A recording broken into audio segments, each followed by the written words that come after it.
Hi, RPG 20 questions for the RPG Brigade. Try doing this as quick as possible because my battery's about to die. Hey. Alright.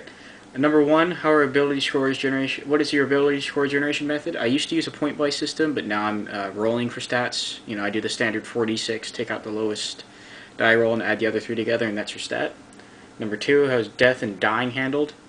At 0, you're unconscious. At -1, you're dying, and you die when you take a negative con. What about raising the dead? Very rare, but doable, and you'll probably have to pay a lot of money and do a lot of service to the church that brought you back. How are replacement PCs handled? If it fits into the story, a new replacement PC can come in pretty quickly. If it's not, you're not going to just randomly open up a treasure chest and have a half-elf druid pop and say, "Hey, I'm in your party." You know, that won't happen. You'll probably meet him in the next viable point in the story. Initiative, individual, group, or something else. Individual for players, important NPCs, and solo monsters. A group for all the standard monsters like Goblin 1, Goblin 2, Goblin 3, etc. Are there critical hits and fumbles? How do they work? Critical hits, definitely. You get ×2 to your attack. ×3 in some cases, depending on the weapon. Critical fumbles when you roll a natural 1, and it's an automatic miss.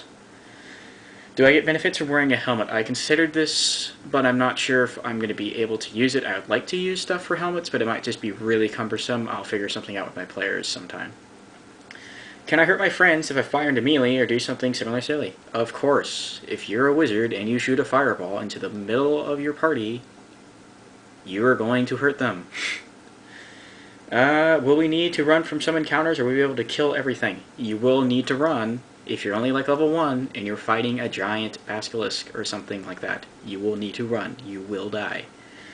Let's see. Level draining monsters, yes or no? Yes, very rare, and only be a temporary effect most of the time. Are there going to be cases where failed saves result in PC death? Yes, but it's usually multiple saves, not just one.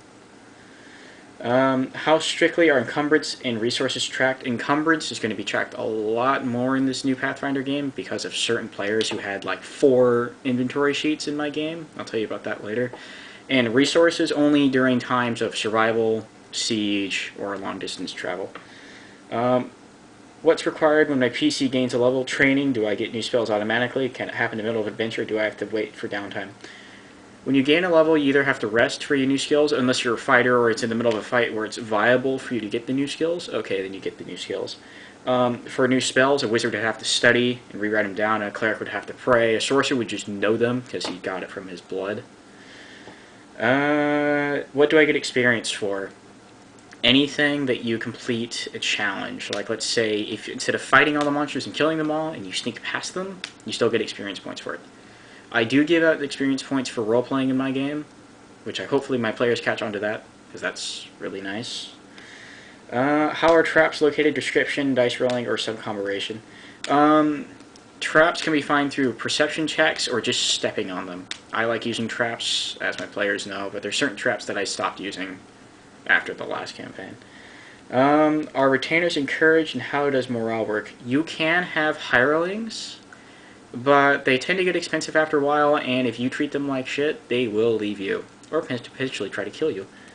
How do I identify magic items? Well, you use the Identify Magic Item spell, or Detect Magic, or take it to an appraiser, and they will tell you, assuming you have the correct amount of coin. Can I create magic items? When and how? Yes, you can, but it would have to be through an enchanter, and creating certain magic items is kind of hard. And I actually have rules that I've written out myself right here, and I'll probably be doing a video on that probably tomorrow. What about splitting the party? If you split the party, you will most likely die. I base all my encounters on a full party. If you split it, yeah, bad idea. And finally, can I buy magic items? Yes, but it depends on the item and its power level. Anyway, this has been my really quick video on RPG 20 questions. This is a response to Tetsubo57's video. I suggest you guys go watch his. It's nice, and possibly all the other ones that branched off it. Anyway, bye.